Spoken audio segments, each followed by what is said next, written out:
네, 오늘 말씀의 제목은 십자가 뒤에 서라.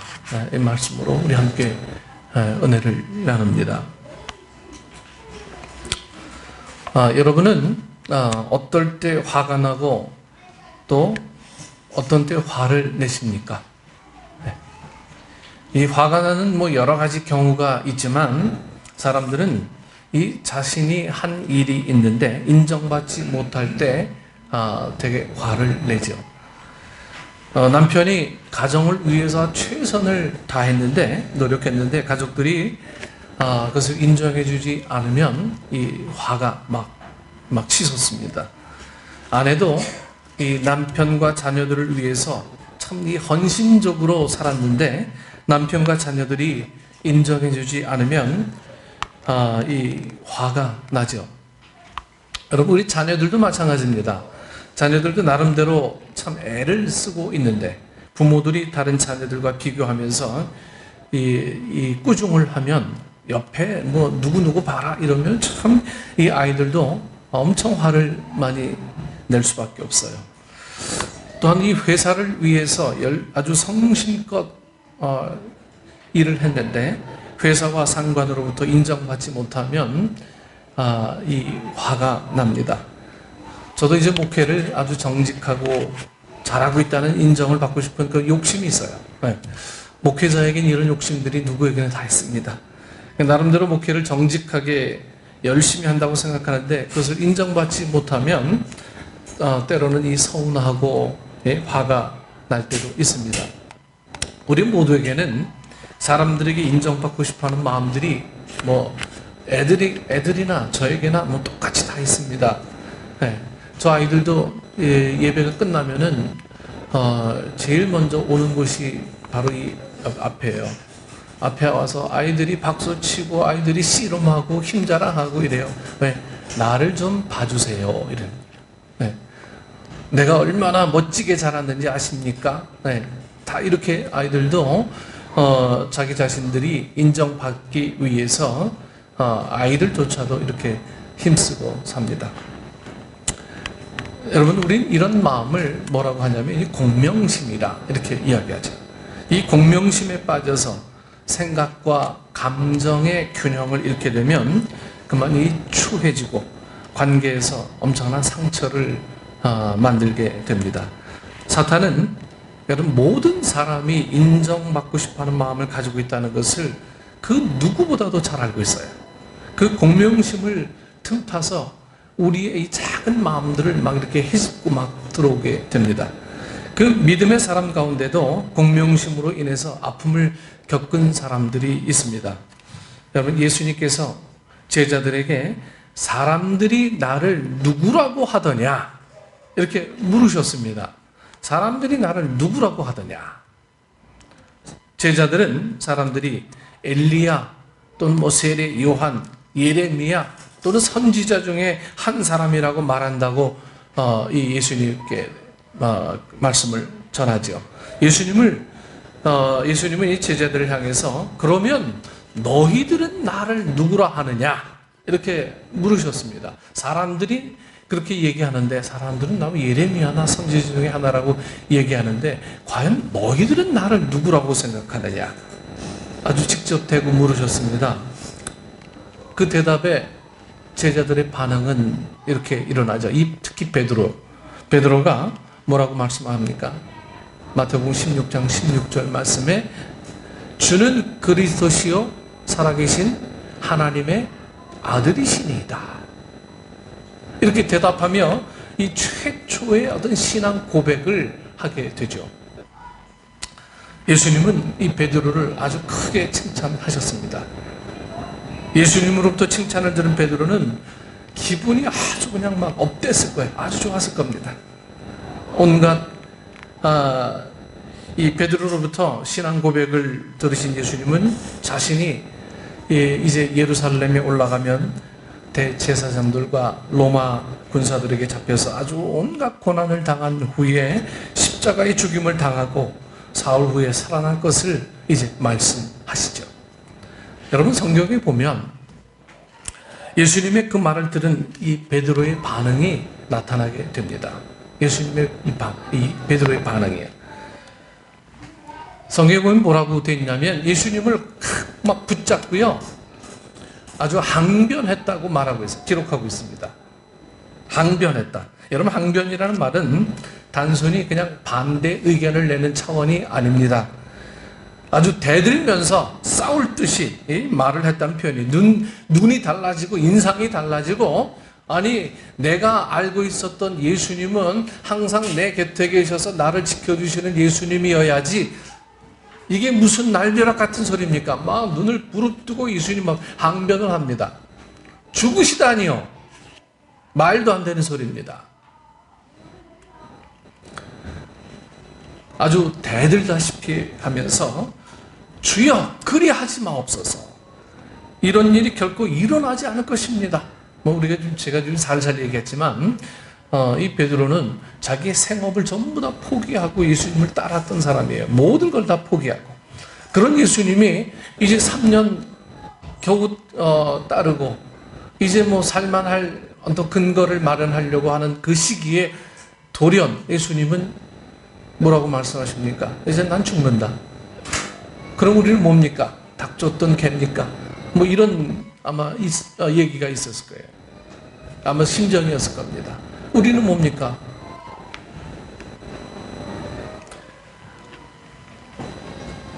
주님, 그리하지 마옵소서. 결코 이런 일이 일어나서는 안 됩니다. 아마 이 베드로는 예수님에게 이렇게 이야기했습니다. 입으로는 주는 그리스도시요, 즉 나의 주인이십니다. 이렇게 고백하면서 이 자신의 뜻과 다를 때는 아주 적을 대하듯이 대들며 말을 하죠. 아니 이건 내 뜻 아니지 않습니까? 예수님은 그 자리에 계셔서 늘 내게 복을 주셔야 되는데 이게 웬 날벼락 같은 소리입니까? 그러면서 주님 앞에 대들면서 이야기하는 거예요. 이 베드로가. 예수님은 그런 베드로를 향해서 뭐라고 말씀하십니까? 아주 엄청난 말씀하시죠. 사탄아, 내 뒤로 물러가라. 너는 나를 넘어지게 하는도다. 네가 하나님의 일은 생각하지 않냐고 도리어 사람의 일을 생각하는구나. 이렇게 아주 엄하게 이 베드로를 꾸짖으시죠. 가장 사랑하던 제자를 사탄아 하면서 네가 제일 이 하나님의 일을 방해하는 놈이구나 하면서 이 예수님은 이 베드로를 아주 심하게 꾸짖으십니다. 예수님의 칭찬이 바로 사탄아 내 뒤로 물러가라는 꾸짖음으로 이제 바뀌었어요. 조금 전에만 해도 주는 그리스도시요 살아계신 하나님의 아들이십니다. 이런 고백한 사람이 그럼 너는 나를 누구로 하느냐 이렇게 얘기했을 때 이런 대답을 했는데 이제 내가 죽는다고 하니까 아주 얼굴색이 바뀌어가지고 이제 나는 뭡니까? 주님은 그러시면 안 됩니다. 예수님께서는 이 베드로를 아주 그냥 강하게, 아주 짧은 순간이었을 겁니다. 아주 강하게 책망하십니다. 왜냐하면 베드로가 자신이 인정받고 높아지고 싶어하는 공명심에 사로잡혀서 이 하나님의 뜻, 하나님의 일을 생각하지 않고 사람의 뜻과 일을 생각했기 때문입니다. 상황은 여러분 언제든지 우리 상황에 따라서 변하고 무너질 수 있는 게 이 사람이죠. 어제 믿음의 자리에 섰다고 해서 오늘도 믿음의 자리에 서 있는 게 아니에요. 어제 옳은 자리에 서 있다고 해서 오늘도 저절로 옳은 자리에 서 있을 수 없습니다. 어제의 사랑이 오늘의 사랑이 되지 못합니다. 어제 말과 오늘 말이 바뀔 수도 있는 것이 사람이에요. 지난주에 은혜스러운 예배가 오늘 은혜스러운 예배가 되는 것이 아닙니다. 언제 어디서나 여러분 무너지고 변할 수 있는 게 바로 우리 자신이에요. 여러분 내일 일을 알 수가 없어요. 내일 내가 이렇게 할 거야. 내년에는 이렇게 할 거야. 여러분 누가 장담합니까? 누가 장담할 수 있어요? 변할 수밖에 없는 게 우리 사람이고요. 또 변해야 되고요. 그러기에 항상 내가 서 있는 지금 여기를 점검해야 됩니다. 여러분, 내가 서 있는 지금 여기를 점검하지 못하면 우리에게 내일은 아무런 의미가 없어요. 오늘을 잘 살지 못하는데 내일을 어떻게 잘 살아요? 우리는 항상 내일 잘 살기 위해서 오늘을 희생하잖아요. 내일을 오지도 않은 내일을 잘 살기 위해서 오늘을 힘들게 살고 오늘을 막 고통스럽게 살고 오늘을 짜증내며 살고, 그렇다고 내일이 기쁘다는 보장이 여러분들에게 있겠습니까? 결코 그렇지 않습니다. 우리가 항상 점검해야 될 것은 지금 여기, 오늘 이 순간, 지금 내가 하나님 앞에 어떠한 존재로 서 있느냐, 지금 내가 하나님 앞에 정말 인정받는 자로 서 있느냐, 하나님이 나를 보실 때 정말 기뻐하는 존재로 서 있느냐, 내가 감사하는 사람으로 살고 있느냐. 오늘 우리에게 있어서 제일 중요한 것은 바로 지금 여기입니다. 믿음의 사람은 과거의 자랑이 오늘을 지배하게 해서는 안 됩니다. 과거에 내가 이런 사람이었는데, 과거에 내가 한 힘 썼는데, 과거에 내가 침꽤나 튀겼는데, 과거에 내가 껌이나 좀 씹었는데, 이런 얘기 다 어디서 많이 들었죠? 조폭들이 많이 쓰는 얘기들 아닙니까? 과거의 잘못과 죄책감이 오늘을 지배하게 해서도 안 되죠. 항상 지금 여기 right now, 하나님 앞에 바르게 세우는 삶을 매일매일 훈련해야 합니다. 지금 하지 못하면 여러분, 내일이라는 시간들은 결코 우리에게 존재하지 않는 시간이에요. 내일이라는 시간을 여러분 어떻게 장담하실 수 있겠습니까? 요즘 가끔 사건 사고 소식이 많이 나죠. 멀쩡한 버스 가다가 막 불러가지고 거기서 다 타 죽을 줄 누가 알았겠어요? 네? 경주에 지진이 나서 많은 사람들이 그렇게 혼란에 빠질 줄 세상 누가 알았겠습니까? 우리나라에 지진 없다고 얘기했는데, 네? 집이 흔들리고요.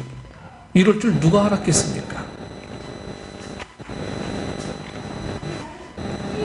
항상 오늘 지금 이 순간, 오늘 지금 이 순간이 주님 앞에 가장 기쁨을 드리고 영광을 돌릴 수 있는 그러한 날이어야지, 항상 내일을 위해서 오늘을 희생하는 그런 삶은 정말 지혜롭지 못한 삶입니다.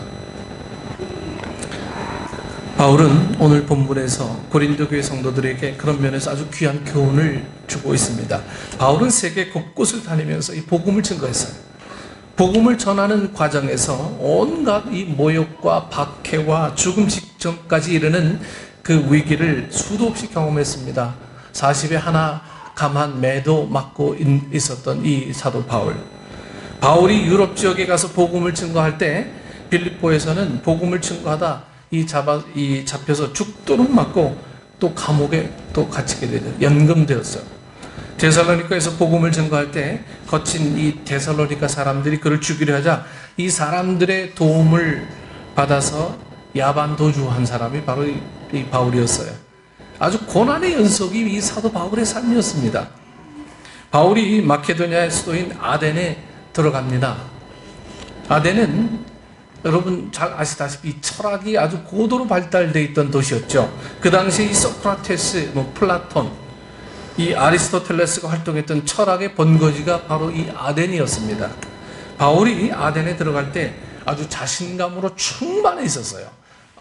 내가 어떤 사람인데, 아주 이 자신감에 충만했어요.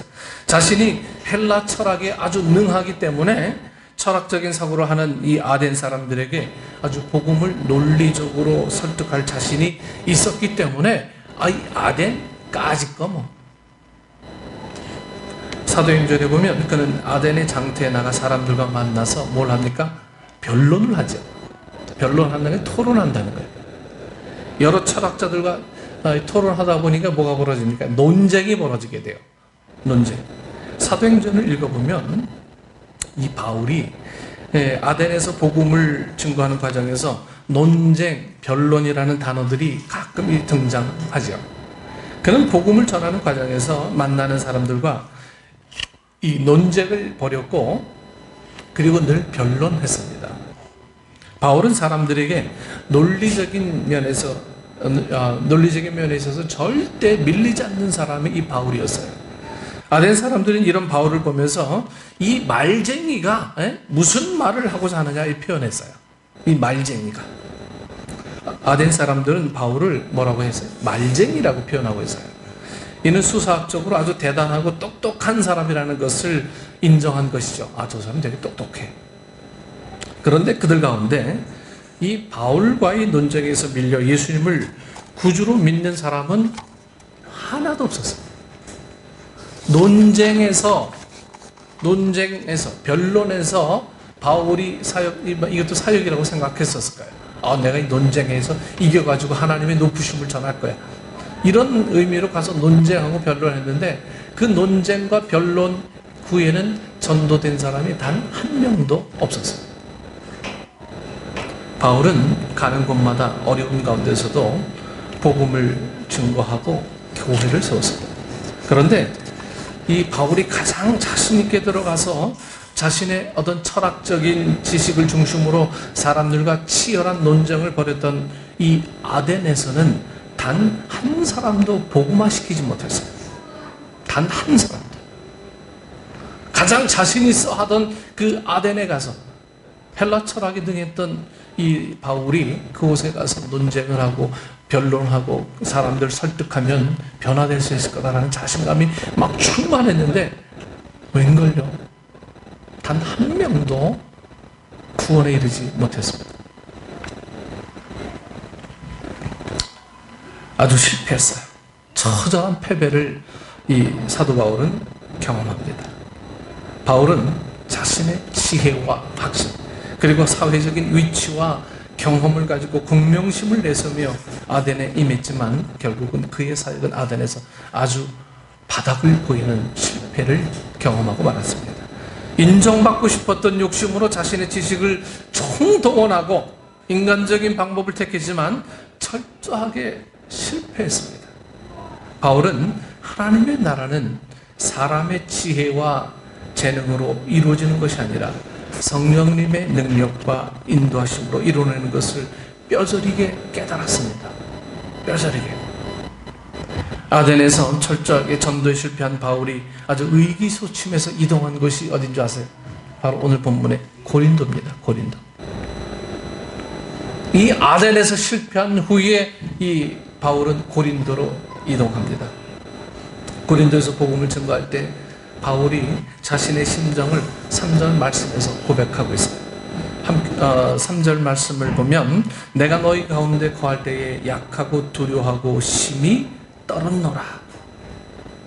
고린도 교회에서는요, 이 고린도 교회 이쪽에 와서는 내가 너희 가운데 거할 때 나는 약하고 나는 두려워하고 나는 심히 떠는 존재다, 이렇게 얘기했어서 자신의 지혜와 재능을 믿고 자만심으로 가득 차서 아덴에서 복음을 증거하다 완전히 실패한 바울이 고린도에서는 두려움과 떨리는 자세로 이제 임하게 돼요. 그리고 복음을 증거하는 방법이 이제는 바뀌어졌습니다. 변했어요. 1, 2절 말씀을 보면, 형제들아 내가 너희에게 나아가 하나님의 증거를 전할 때에 말과 지혜의 아름다운 것으로 하지 아니하였으니 내가 너희 중에서 예수 그리스도와 그가 십자가에 못 박히신 것 외에는 아무것도 알지 아니하기로 작정하였습니다. 아덴에서의 철저한 실패를 경험한 이 사도 바울은 이제 고린도 와서 뭘만 자랑합니까? 결코 십자가 외에는 내가 자랑하지 않겠노라. 내 지식도, 내 경험도, 내 갖고 있는 온갖 백그라운드의 모든 것도 자랑하지 않겠노라. 이제는 십자가 외에는 자랑하지 않겠다. 사도 바울은 비로소 이제 여기서 이런 고백을 하게 됩니다. 사람의 말과 지혜로 복음을 전하는 것이 아니라 십자가에 담긴 하나님의 사랑을 우직하고 단순하게 전했다고 사도 바울은 말하고 있습니다. 고린도 교회는 여러분, 이 사람의 말과 지혜와 경험, 능력으로 세워진 것이 아니라 성령님의 능력이 역사심으로 세워진 교회임을 지금 사도 바울은 지금 말하고 있어요. 그런 고린도 교회가 어느 순간부터 십자가 앞에 이 사람의 말과 경험, 사람의 지혜와 생각을 내세우며 사람 중심으로 아볼로파, 게바파, 바울파, 그리스도파로 갈라져서 서로 다투는 모습을 이제 또 보게 됩니다. 바울은 십자가 앞에 서서 자신들의 세상적인 지혜와 말로 자신들이 원하는 길로 십자가를 끌고 가려고 하는 이 고린도 교인들에게 십자가 뒤로 돌아가라고 지금 말씀하고 있는 겁니다. 십자가 뒤로 돌아가라. 교회는 십자가 뒤에 서서 여러분 십자가의 정신을 중심으로 자신들을 다듬고 세울 때 여러분 은혜로운 교회가 됩니다. 믿음은 십자가 뒤에 서는 거예요. 믿음은 십자가 뒤에 서서 여러분 십자가를 자랑하는 삶이 믿음 생활이지 내 경험, 내 지식, 내 화려한 과거의 경력들을 내세워서 믿음 생활하는 게 아닙니다. 그래서 믿음은 항상 십자가 뒤에 서서 성령님께서 하시는 이 일들을 우리는 지켜보는 것. 여러분, 이게 믿음 생활이에요. 믿음 생활이 앞에 나가서 열심히 뭔가를 자꾸만 하는 게 믿음 생활이 아니고요. 믿음 생활은 십자가의 주님, 그것을 자꾸만 앞에 드러내는 것. 이것이 우리의 믿음 생활의 전부인 것입니다. 그 외에 여러분 믿음 생활이 뭡니까? 부속적인 여러 가지 믿음 생활이 믿음 생활이 어떤 부분이겠지만 진정한 믿음의 기준은 십자가 뒤에 서는 거예요. 주님보다 앞서지 않는 겁니다. 항상 우리는 이런 기본적인 생각을 갖고 있으면서도 항상 주님 생각보다 앞서길 원하고 있어요. 왜? 궁금하니까, 불확실하니까, 내일 일을 알 수 없으니까 항상 불안해서 십자가 뒤에 서는 일들이 여러분 얼마나 모험적인 일입니까? 정말 십자가가 나를 인도할까?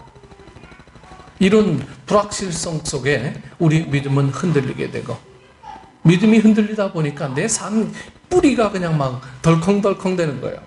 어찌할 바 모르는 거예요.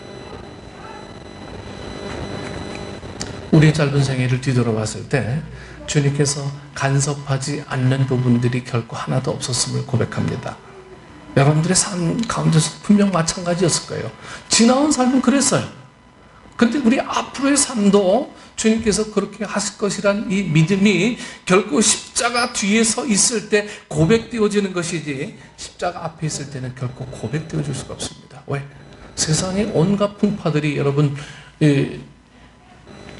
앞에 서면 감당할 수 없는 그런 아픔이기 때문에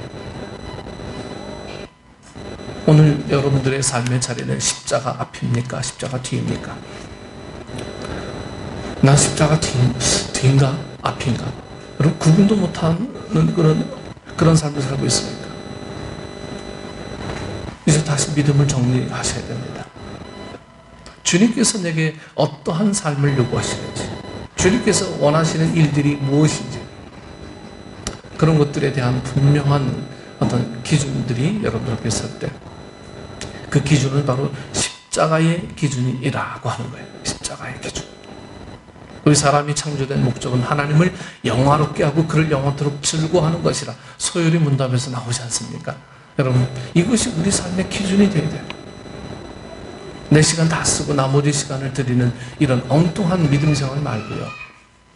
내가 바쁘다 보니까 주님과는 전혀 교제하지 않는 그런 생활들, 그러다가 어려움 당하면 주님 찾는 그런 어리석은 믿음 말고요. 그냥 주님 앞에 꿋꿋하게 주시든 안 주시든 나는 항상 내 자리에 있겠습니다. 여러분, 이런 믿음들이 오늘 주님을 기쁘시게 하는 믿음이 된다라고 하고 우리를 정말 의의 길로 인도하는 능력의 삶이다라고 하는 것입니다.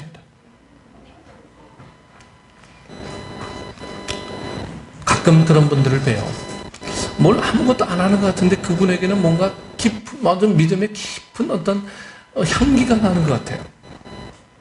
여러분 그런 분들 못 보셨습니까? 저 그런 분들 보면 어떤 믿음의 기복이 없어요. 별로. 어려울 때도 감사, 기쁠 때도 감사. 감사합니다. 고맙습니다. 내가 잘못했습니다. 뭐 이런 얘기들이 자꾸 나와요.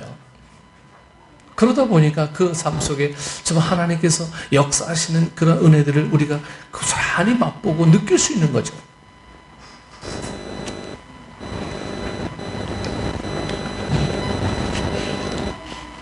바울은 십자가 앞에 서서 자신들의 세상적인 지혜와 말로 자신들이 이 원하는 길로 십자가를 끌고 가려고 하는 고린도 교인들에게 십자가 뒤에 서라 지금 말씀하고 있어요.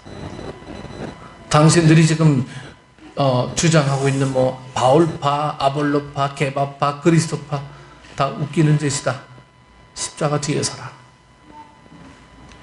교회는 십자가 뒤에 서서 십자가의 성신을 중심으로 자신들을 다듬고 세울 때 여러분 은혜로운 교회가 됩니다. 믿음은 십자가 뒤에 서는 것입니다. 삶의 자리에 일어나는 모든 일들을 예수님께서 지신 십자가의 정신을 중심으로 보는 거예요. 내 안에 일어나는 이 영과 육의 갈등도, 관계 속에서 일어나는 갈등도, 하나님의 백성으로 살아갈 때 세상에서 끝없이 겪게 되는 갈등과 이 장애물도 십자가의 정신을 중심으로 해석하고 적용하며 살아가는 것이 여러분 믿음입니다. 십자가 앞에서 세상의 기쁨이 되는 것이 십자가의 뒤에 서면 세상의 기쁨이 도리어 부끄러움이 될 때도 있어요. 십자가 앞에서 고난이었던 것이 십자가 뒤에서는 오히려 감사가 될 때도 있습니다.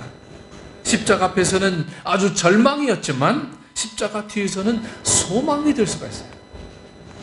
십자가 앞에서는 낮아지는 것이 높아지는 것이고 죽은 것이 사는 것이라는 말씀이 어리석게 들렸는데 십자가 뒤에서 예수님의 그 말씀이 무슨 뜻인지를 깨닫게 됩니다. 오늘 아침에 우리 서로 사랑합시다. 서로 허그하고 이렇게 나눴습니다. 여러분, 내 사랑으로 사랑합니까? 주의 사랑으로 사랑합니다. 주의 사랑으로.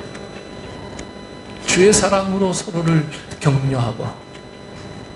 오늘 우리에게는 이 주님의 사랑이 그럼 주의 사랑이 뭔지를 알아야 사랑하죠. 주의 사랑은 내어줌의 사랑이고 조건 없이 피 흘리는 사랑이고요. 내어주다 자신의 몸까지 다 내어주고 그것도 모자라서 다시 오신다고 말씀하시는 그 사랑.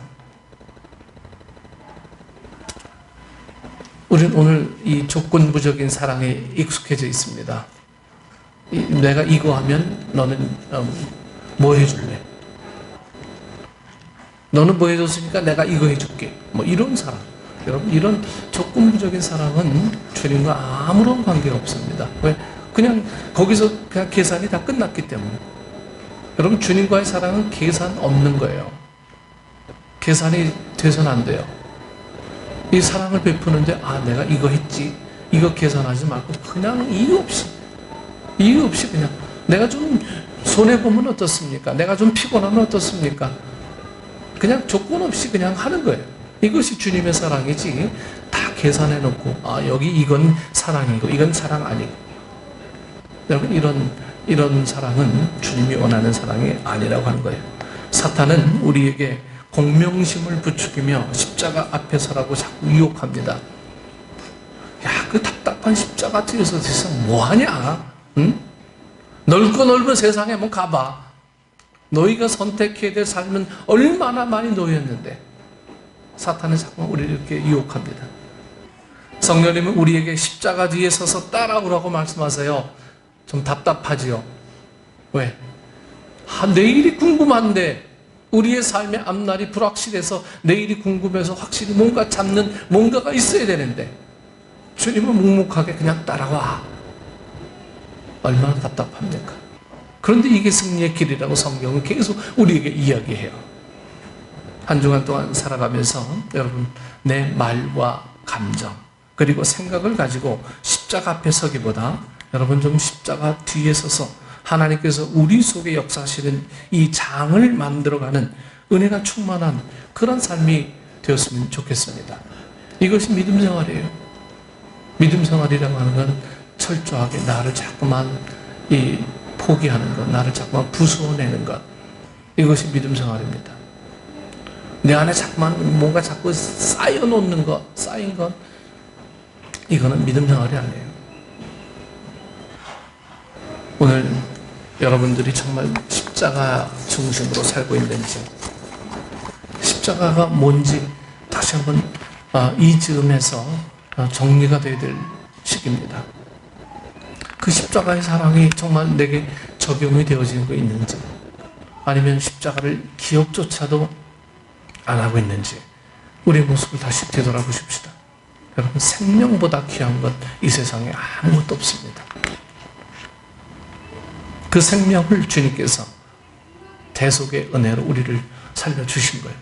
여러분, 그 한 가지 사실만으로도 우리는 평생을 기쁨으로 살아갈 이유들이 우리에게 있다라고 하는 게 바로 십자가 뒤에 선 사람의 믿음의 고백일 것입니다. 오늘 우리 모든 성도들이 그 십자가 뒤에 서서 순종과 그리고 희생과 헌신들이 기쁨이 되어지는 그런 축복의 우리 성도들 되기를 축원합니다. 기도하겠습니다. 좋으신 아버지 하나님, 십자가 뒤에 서는 것 알고 있습니다. 주님이 나를 위해 엄청난 보혈의 피를 흘리셨고 다시 오실 것이라는 것도 알고 있습니다. 그런데 믿어지지 않습니다. 내 삶에서 적용이 되지 않고 정말 주님께서 우리에게 십자가 뒤에 서면 복 주실 것이라는 확신이 서지 않아 주님을 날마다 의심하고 주님 앞에 주님 뒤에 서는 일들이 우리 속에는 늘 모험처럼 생각이 되었던 어리석음들이 우리에게 분명히 있습니다. 성령님, 용서하시고 진정 믿음의 사람이 어디에 서야 될 것인가를 다시 한번 정확한 우선순위로부터 비롯되어 줄 수 있는 저희 믿음 생활이 될 수 있도록 인도하시고, 아직까지도 세상적인 지식과 세상적인 생각이 십자가 앞에 선 우리의 삶이 있다면 다시 한번 주님과의 엄청난 교제를 통해 실패를 경험하고 낙담함을 경험하고 억울함을 경험한 그 뒤에 주님을 발견할 수 있는 우리 모든 식구들 될 수 있도록 성령님 인도하여 주옵소서. 아버지 하나님, 평안할 때 주님을 찾는 것이 진정한 복임을 알게 하여 주옵소서. 예수님 이름으로 기도드리옵나이다.